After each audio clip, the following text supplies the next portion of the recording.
সবসময় কিন্তু একঘেয়েমি টিফিন বা নাস্তা খেতে কারো ভালো লাগে না। তাই ঘরে থাকা আলু ও আটা দিয়ে একবার এইভাবে টিফিন রেসিপিটা তৈরি করে দেখো।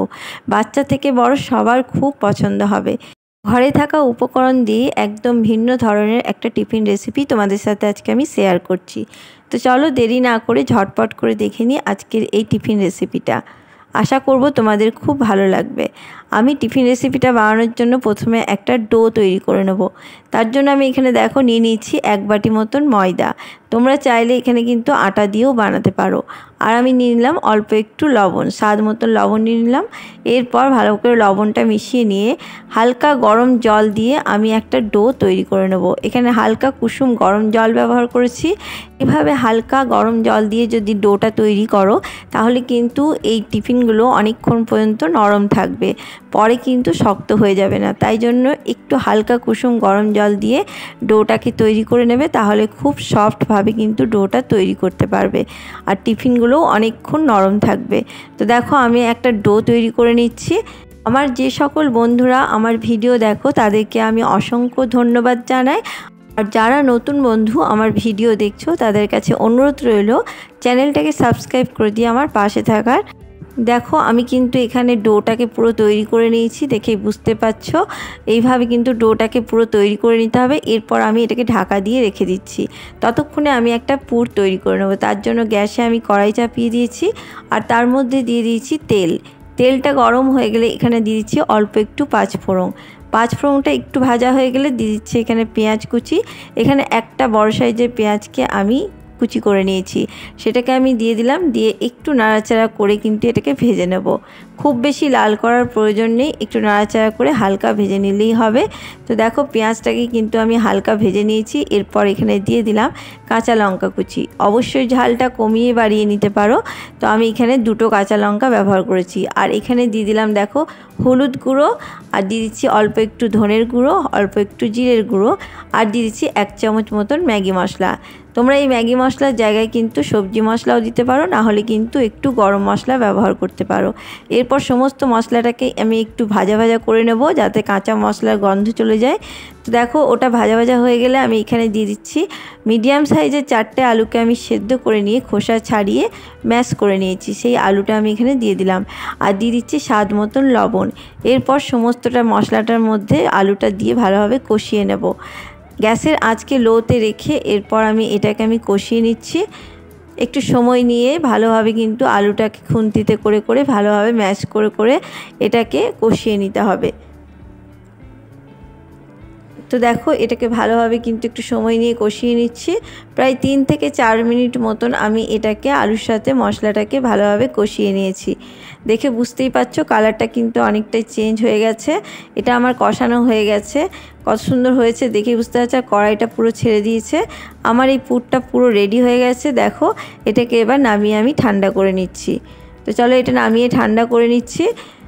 ততক্ষণে দেখো এদিকে কিন্তু ময়দাটা পুরো সেট হয়ে গেছে। আমি আরও একটু হাতের সাহায্যে এটাকে মেখে নেব। তো দেখো আমি হাতের সাহায্যে আরও একটু মেখে নিলাম। দিয়ে এরপর এখান থেকে কিছু লেচি বের করে নেব। তো এখান থেকে আমি কিছু লেচি বের করে নিচ্ছি। এখান থেকে প্রায় আমার 6টা মতন লেচি বের হয়ে যাবে। তোমরা যদি কম বেশি করতে চাও তাহলে কিন্তু ময়দার পরিমাণটা কম বেশি করে নিতে পারো। আমি দেখো এখান থেকে প্রায় 6টা টিফিন বের করে নিচ্ছি, টিফিনের জন্য লেচি বের করে নিচ্ছি। দেখো আমার 6টা লেচি বেরিয়ে গেছে। এবার এখান থেকে একটা লেচিকে নিয়ে আমি পুরো একটু ময়দা ছড়িয়ে দিয়ে এটাকে একটু বেলে নেব। অবশ্যই বেলার সময় ধ্যান রাখতে হবে, খুব পাতলা করলে চলবে না বা খুব মোটা করলেও চলবে না। তোমাদেরকে আমি দেখিয়ে দিচ্ছি ঠিক কেমন হবে। তো দেখো আমি বেলে বেলে একটা রুটির শেপ দিয়ে নিচ্ছি। খুব বড় কিন্তু করব না, একটা মিডিয়াম সাইজের কিন্তু আমি একটা রুটি বেলে নেব। তো দেখো এটা আমি বেলে নিয়েছি, দেখতেই পাচ্ছ। ঠিক এইভাবে কিন্তু বেলে নিতে হবে। দেখো এটা আমার বেলা হয়ে গেছে, দেখতেই পাচ্ছ কেমনভাবে বেলে নিয়েছি। তো চলো এটা আমার বেলা হয়ে গেছে, এটাকে এবার আমি সেঁকে নেব। তো প্রত্যেকটা রুটিকে আমি এইভাবে করে নিয়ে একটু সেঁকে নেব। তো দেখো একটা প্রথমে তাওয়াটাকে আমি গরম করে নিয়েছি, তাওয়ার মধ্যে দিয়ে দিয়েছি। তারপর এপাশ ওপাশ করে পুরো 2 পাশ ভালোভাবে, খুব বেশি কিন্তু কড়া করে সেঁকার দরকার নেই, হালকা সেঁকে নিলেই হবে। খুব বেশি সেকলে চলবে না। তো এইভাবে কিন্তু সেকে নিতে হবে। দেখে বুঝতেই পারছো কেমনভাবে আমি সেকে নিয়েছি। ঠিক এইভাবে কিন্তু সেকে নিতে হবে, খুব বেশি কড়া করে সেকলে চলবে না। তো দেখো এটা আমার পুরো হয়ে গেছে। এইভাবে কিন্তু প্রত্যেকটা রুটিকে আমি সেকে নেব। তো দেখো এদিকে পুরটা কিন্তু পুরো ঠান্ডা হয়ে গেছে। এরপর একটা রুটির ওপরে দেখো আমি এইভাবে টমেটো কেচাপ দিয়ে দিলাম। এই টমেটো কেচাপটা দেবে, তাহলে কিন্তু খুবই ভালো লাগবে। টমেটো কেচাপটা ভালোভাবে আমি রুটির মধ্যে ছড়িয়ে নিলাম, চারিপাশ ভালোভাবে দিয়ে দিয়েছি, দেখতেই পাচ্ছ। এরপর আমি পুরটাকে দিয়ে দেবো। পুরটা এক সাইড ঘেঁষে পুরো দেবো, পুরো রুটিটার মধ্যে দেব না। এক সাইড ঘেঁষে পুরো পুরটাকে আমি দিয়ে দিচ্ছি, যাতে আমি আরেকটা পাশ ফোল্ড করতে পারি। সেরকমভাবে জায়গা রেখে কিন্তু আমি এই পাশটা দিয়ে দিচ্ছি। তোমরা চাইলে এই সসের জায়গায় কিন্তু মেয়োনিজটাও ব্যবহার করতে পারো। তো দেখো আমি ভালোভাবে কিন্তু একটা পাশ দিয়ে দিলাম। এরপর আমি এখানে একটু চিজ দিয়ে দিচ্ছি। চিজ যদি হাতের কাছে থাকে তাহলে অবশ্যই দিও, তাহলে কিন্তু খেতে ভালো লাগবে। আর না থাকলে না দিলেও কিন্তু চলবে। চিজটা দিলে খেতে ভালো লাগবে, বাচ্চারা খুব মজা করে খাবে। তো দেখো এরপর ফোল্ড করে দিলাম। এটা কিন্তু কোনো মতেই খুলে যাবে না, নিজে নিজেই কিন্তু পুরো চেপে লেগে যাবে। তো এইভাবে সমস্তগুলোকে আমি তৈরি করে নেব। আরও একটা তোমাদেরকে আমি করে দেখিয়ে দিচ্ছি। দেখো পুরো টমেটো কেচাপটা চারিপাশে ছড়িয়ে নিলাম রুটিটার মধ্যে। তারপর আমি এরপর আলুর পুরটাকে আমি দিয়ে দেবো এর মধ্যে। একটা পাশ পুরো আলুর পুরটা দিয়ে দিচ্ছি, আর একটা সাইড পুরো ফাঁকা রাখবো। খুবই সহজ বানানো বন্ধুরা, দেখতেই পাচ্ছ। আর যদি আলুটা সেদ্ধ হয়ে থাকে তাহলে কিন্তু এটা খুব তাড়াতাড়ি টিফিনটা বানিয়ে নিতে পারবে তোমরা। বাচ্চাদের বা বড়দের যে কোনো কাউকে কিন্তু তোমরা বানিয়ে এটা দিয়ে দিতে পারো টিফিন বক্সের মধ্যে। ঘরে থাকা উপকরণ দিয়ে এত সুন্দর একটা টিফিন রেসিপি একবার বানিয়ে দেখো বন্ধুরা। দেখো আমি একটু চিজ দিয়ে দিলাম ওপর থেকে। এরপর আমি ফোল্ড করে নিচ্ছি। একটা পাশ যেদিকটা ফাঁকা ছিল সেটাকে এইভাবে চেপে চেপে লাগিয়ে দিলাম। তো চলো এইভাবে আমি সমস্ত টিফিনগুলোকে তৈরি করে নেব। দেখো সমস্ত টিফিন আমি এবার তৈরি করে নিয়ে তোমাদেরকে দেখাচ্ছি। সমস্ত টিফিন আমার রেডি হয়ে গেছে, দেখতেই পাচ্ছ। তো চলো এরপর তোমাদেরকে দেখিয়ে দেবো কী করে ভেজে নেবো এটা। তো এটা দেখো রেডি হয়ে গেছে, দেখে বুঝতেই পারছো এইভাবে তৈরি করে নিতে হবে। এরপর গ্যাসের মধ্যে আমি দেখো কড়াই চাপিয়ে দিয়েছি, আর অল্প একটু তেল নিয়ে নিয়েছি। তেলটাকে একটু গরম করে নিয়েছি। তেল গরম হয়ে গেলে এরপর আমি টিফিনগুলোকে দিয়ে দিচ্ছি। আমি প্রথমে দুটো কিন্তু তৈরি করে নিচ্ছি।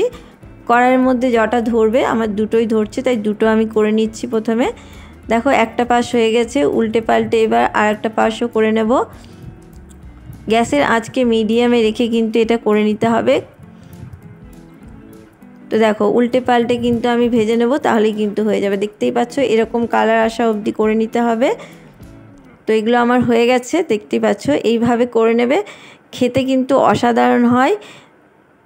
তো চলো এই টিফিনগুলো কিন্তু এরকম কালার আসা অবধি করে নিতে হবে, এর থেকে বেশি কিন্তু লাল করব না। তো আমি এগুলোকে নামিয়ে একটা ডিশের মধ্যে পরিবেশন করে নিচ্ছি। দেখতে কতটা সুন্দর হয়েছে দেখেই বুঝতে পারছো। তো চলো সমস্ত টিফিনগুলোকে আমি একটা প্লেটের মধ্যে নিয়ে নিচ্ছি। এইভাবে একবার বাচ্চাদেরকে বানিয়ে দিয়ে দেখো বন্ধুরা, অসাধারণ লাগে খেতে। আর তারা আরও কিন্তু খেতে চাইবে, এতটাই ভালো লাগে। বাচ্চা থেকে বড় সবার খুব পছন্দ হবে। আর একঘেয়েমি রুটি পরোটা না খেয়ে এইভাবে একবার টিফিন তৈরি করে দেখো। আশা করব তোমাদের এই টিফিন রেসিপিটা খুবই ভালো লাগবে। পরোটা না খেয়ে যদি এইভাবে টিফিন বানিয়ে খাও বন্ধুরা, আশা করব তোমাদের খুবই ভালো লাগবে। আর বাচ্চাদেরকেও যদি এইভাবে তৈরি করে দাও তাহলে তারা খুশি হয়ে কিন্তু টিফিনটা খেয়ে নেবে। তো কেমন লাগলো আমার আজকের এই টিফিন রেসিপিটা? যদি ভালো লাগে অবশ্যই কিন্তু একটা লাইক করে দিও, আর বন্ধুদের সাথে প্রচুর শেয়ার করো, আর আমার চ্যানেলটাকে সাবস্ক্রাইব করে দিয়ে আমার পাশে থাকার অনুরোধ রইল। আজকে এই পর্যন্তই। সবাই ভালো থাকবে, সুস্থ থাকবে। আবার কোনো নতুন রেসিপি নিয়ে হাজির হব। ধন্যবাদ।